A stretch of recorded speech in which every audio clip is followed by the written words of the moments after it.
Hello friends, welcome to my channel Radhe Radhe.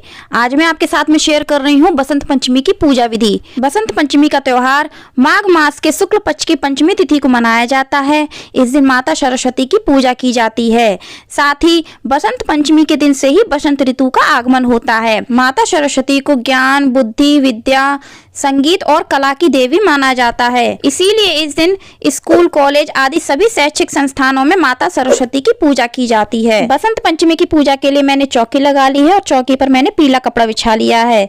साथ ही हमने यहाँ पर माता सरस्वती की तस्वीर ली है, जिसको मैंने चौकी पर फूलों का आसन देकर के विराजित किया है। फ्रेंड्स, बसंत पंचमी की पूजा के दिन हम सभी को पीले रंग के वस्त्र धारण करने चाहिए। पीले नहीं है तो आप सफेद रंग के वस्त्र भी धारण कर सकते हैं, क्योंकि माता सरस्वती को पीला रंग और सफेद रंग अति प्रिय है। इसके बाद हमने यहाँ पर भगवान गणेश जी को भी फूलों का आसन देकर के चौकी पर विराजित कर लिया है। आप चाहें तो अनाज का आसन देकर के भी माता सरस्वती और भगवान गणेश को विराजित कर सकते हैं। इसके बाद हम यहाँ पर कलश की स्थापना करेंगे। कलश की स्थापना करने के लिए हमने यहाँ पर चावल से अष्टदल कमल बनाया है। फ्रेंड्स, अगर आप अष्टदल कमल नहीं बना पाते हैं तो आप केवल चावल की ढेरी रख लें और उस पर कलश को स्थापित करें। इसके अलावा अगर आप बसंत पंचमी की पूजा में कलश स्थापित नहीं करना चाहते हैं, सिंपल तरीके से यह पूजा करना चाहते हैं, तो आप बिना कलश स्थापना किए हुए भी यह पूजा कर सकते हैं। तो फ्रेंड्स, जैसा कि हम सभी जानते हैं कि माता सरस्वती हमारी विद्या की देवी होती हैं, तो हम जो भी ग्रंथ पढ़ते हैं या फिर कोई भी ऐसी पुस्तक जिससे हमें ज्ञान मिलता है, उन सभी को हम पूजा में रखते हैं और माता सरस्वती के सामने रखकर उनकी पूजा करते हैं। इसके साथ आज के दिन वाद्य यंत्रों की भी पूजा की जाती है। अगर आप संगीत के क्षेत्र से जुड़े हुए हैं तो आप अपने वाद्य यंत्रों की भी आज के दिन जरूर पूजा करें, उन्हें पूजा में रखें। तो मैंने अपनी पूजा में वाद्य यंत्र के रूप में यहाँ पर भगवान शिव का डमरू रखा हुआ है, भगवान कृष्ण की बांसुरी रखी है और पूजा में बजाने वाली मैंने घंटी रखी है, आरती वाली घंटी। इसके साथ ही आप अपने बच्चों की कुछ पुस्तक और पेंसिल वगैरह जरूर रखें पूजा में, उनकी पूजा करें। फ्रेंड्स, बसंत पंचमी की पूजा हमें अपने बच्चों के साथ मिलकर के करनी चाहिए। बच्चों को हमें इस पूजा में जरूर शामिल करना चाहिए और उनसे पूजा करवानी चाहिए। तो अब हम कलश की स्थापना करेंगे। कलश की स्थापना करने के लिए मैंने यहाँ पर कलश ले लिया है। आप मिट्टी का, तांबे का भी कलश ले सकते हैं, मैंने पीतल का लिया है। इस पर मैंने कुमकुम से स्वास्तिक बनाया है। कलश के कंठ पर मौली मैंने पहले ही बांध ली थी। इसके बाद मैंने इसमें गंगा जल डाला है, शुद्ध जल भरा हुआ है कंठ तक। अब हम इसमें हल्दी की गांठ, सुपारी डाल देंगे, एक सिक्का डाल देंगे। इसके साथ ही मैंने इसमें एक लौंग का जोड़ा और इलायची डाली है। आप इसमें अक्षत भी डाल सकते हैं। अब हम कलश के मुख पर पंचपल्लव लगाएंगे। पंचपल्लव के रूप में मैंने यहाँ पर अशोक के पत्ते लिए हैं, आप आम के पत्ते भी ले सकते हैं। इसके बाद हम कलश के कंठ पर अनाज से भरा हुआ पात्र रखेंगे। अब हम जटा वाला, पानी वाला नारियल लेंगे, इसको हम इस तरह से हिला करके देख लेंगे। इसके बाद हम इसके ऊपर पीला वस्त्र लपेट लेंगे। यह वस्त्र कोरा होना चाहिए। आप चाहे तो पीली चुनरी भी लपेट सकते हैं और पीली चुनरी नहीं मिलती है आपको तो आप लाल चुनरी भी लपेट सकते हैं। इसके बाद हम इसके ऊपर मौली बांध लेंगे। फ्रेंड्स, अगर आपके पास नारियल पर लपेटने के लिए वस्त्र नहीं है या फिर चुनरी नहीं है तो आप केवल नारियल पर मौली लपेट सकते हैं। मौली को वस्त्र का ही रूप माना जाता है। इसके बाद नारियल का मुख हम अपनी तरफ रखते हुए कलश पर स्थापित कर देंगे। अब हमने जो अष्टदल कमल बनाया है उसके ऊपर हम इस कलश को विराजित कर देंगे। अब हम माता सरस्वती की पूजा करने के लिए दीप प्रज्वलित करेंगे। तो दीपक को प्रज्वलित करने के लिए हम सबसे पहले दीपक को अनाज का आसन देंगे। आप फूलों का भी आसन दे सकते हैं। उसके बाद हम माता सरस्वती के सामने शुद्ध देसी घी का दीपक प्रज्वलित करेंगे। सबसे पहले हम भगवान गणेश का पूजन करेंगे। भगवान गणेश को हम रोली लगाएंगे, चंदन लगाएंगे, अक्षत अर्पित करेंगे। इसके बाद हम भगवान गणेश को हल्दी की गांठ अर्पित करेंगे, सुपारी अर्पित करेंगे। इसके अलावा आप भगवान गणेश को दूब घास भी अर्पित कर सकते हैं। अब हम भगवान गणेश को जनेऊ अर्पित करेंगे, मौली अर्पित करेंगे। यहाँ पर हमने वस्त्र रूपी मौली भगवान गणेश को अर्पित की है। इसके बाद हम यहाँ पर भगवान गणेश को लाल पुष्प अर्पित करेंगे। अगर आपको गुलेड़ का पुष्प मिल जाता है तो आप भगवान गणेश को जरूर अर्पित करें। पीले पुष्प अर्पित करेंगे। अब हम माता सरस्वती का पूजन करेंगे। माता सरस्वती को हम पीले चंदन का तिलक लगाएंगे, साथ में हम उनकी वीणा पर भी तिलक लगाएंगे, क्योंकि आज के दिन वाद्य यंत्रों की भी पूजा की जाती है। उनके वाहन हंस का भी हम पूजन करेंगे।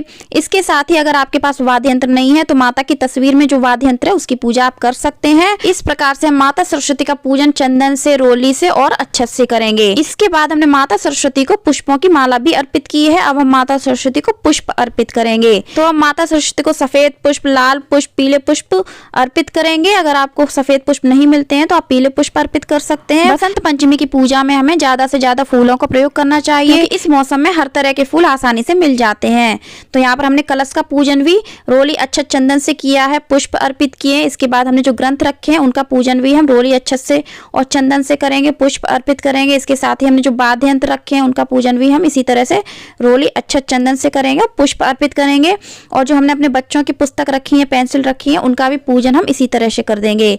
अब हमने जो माता के सामने दीप प्रज्वलित किया है उसका पूजन हम जरूर से करेंगे, क्योंकि दीपक हमारी पूजा का साक्षी होता है, तो हमें उसका पूजन जरूर करना चाहिए। इसके बाद हम माता सरस्वती को भी वस्त्र के रूप में मौली अर्पित करेंगे। वैसे तो मैंने माता सरस्वती जी को पीली चुनरी पहनाई है, अगर आपने नहीं पहनाई है तो आप वस्त्र के रूप में उनको मौली अर्पित कर सकते हैं। अब हम भोग लगाएंगे, तो यहाँ पर हमने भोग के रूप में बेर का भोग लगाया है, क्योंकि ये ऋतु फल है, इस समय बेर काफी मिलते हैं, तो आप बेर का भोग जरूर लगाएं माता सरस्वती को। इसके साथ ही हम माता सरस्वती को पीले चावल का भोग लगाएंगे। ये मीठे पीले चावल होते हैं, इनका भोग माता सरस्वती को बहुत प्रिय है, तो आप हो सके तो इनको जरूर बनाएं आज के दिन। इसके अलावा आप चाहें तो आज के दिन मिठाई का भी भोग लगा सकते हैं। तो जैसी आपकी सामर्थ्य हो आप उसके अनुसार माता सरस्वती को भोग जरूर लगाएं। कोई भी मौसमी फल माता सरस्वती को जरूर अर्पित करें। मैंने माता को केले का भी भोग लगाया है, आप केवल केले का भी भोग लगा सकते हैं या फिर आप केवल बेर का भी भोग लगा सकते हैं। अगर आप मैरिड हैं तो आप आज के दिन माता सरस्वती जी को सुहाग की सामग्री जरूर अर्पित करें, या आप अपनी सामर्थ्य के अनुसार माता को अर्पित कर सकती हैं। इसके अलावा अगर आप स्टूडेंट हैं तो आपको सुहाग की सामग्री अर्पित करना आवश्यक नहीं है। अब हम माता को अपनी सामर्थ्य के अनुसार कुछ दक्षिणा अर्पित कर देंगे। इसके बाद हम हाथ में कुछ पुष्प लेकर, अक्षत लेकर के बसंत पंचमी की कथा सुनेंगे। फ्रेंड्स, बसंत पंचमी के दिन ही माता सरस्वती का पृथ्वी पर अवतरण हुआ था, तो इससे जुड़ी हुई कहानी है। इसका वीडियो आपको मेरे चैनल पर अलग से मिल जाएगा। कथा संपूर्ण हो जाने के बाद हमने हाथ में जो अक्षत और पुष्प लिए हैं उनको हम माता सरस्वती के चरणों में समर्पित कर देंगे, और हम भगवान गणेश के चरणों को स्पर्श करके आशीर्वाद लेंगे, माता सरस्वती के चरण स्पर्श करके आशीर्वाद लेंगे। इसके साथ ही हमने जो कलश स्थापित किया है उसके भी हमें चरण स्पर्श करके आशीर्वाद लेना चाहिए, क्योंकि कलश में सभी देवी देवताओं का वास माना जाता है। और पूजा में हमसे जो भी भूल चूक हुई हो उसके लिए हमें माफी मांगनी चाहिए, और अपने परिवार की सुख समृद्धि की और अपने ज्ञान बुद्धि विवेक की हमें कामना करनी चाहिए। अब हम माता की आरती करेंगे, तो यहाँ पर हम कपूर आरती कर रहे हैं, आप दीपक से भी आरती कर सकते हैं। तो सबसे पहले हम भगवान गणेश की आरती करेंगे, उसके बाद हम माता सरस्वती की आरती करेंगे। आरती हो जाने के बाद हम आरती के चारों ओर जल घुमाएंगे और सभी भगवान को हम आरती प्रदान करेंगे।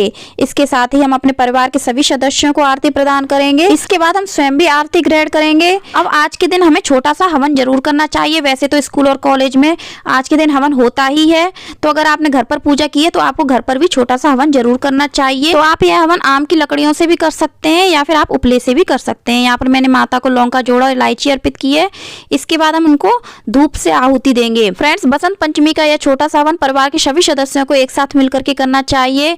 इसमें माता सरस्वती के नाम की आहुति सभी को देनी चाहिए। इसके साथ ही हम जो भी देवी देवता पूजते हैं अपने कुल देवता के नाम से, सभी के नाम से हमें आहुति जरूर देनी चाहिए। इसके साथ हमने माता को जो भी भोग लगाया है उसको हम हवन में जरूर अर्पित करेंगे। इस प्रकार यह भोग अर्पित करने से सीधा भोग भगवान ग्रहण करते हैं। तो फ्रेंड्स, मैं उम्मीद करती हूँ आपको यह वीडियो अच्छी लगी होगी। वीडियो आपको कैसी लगी कमेंट करके जरूर बताना।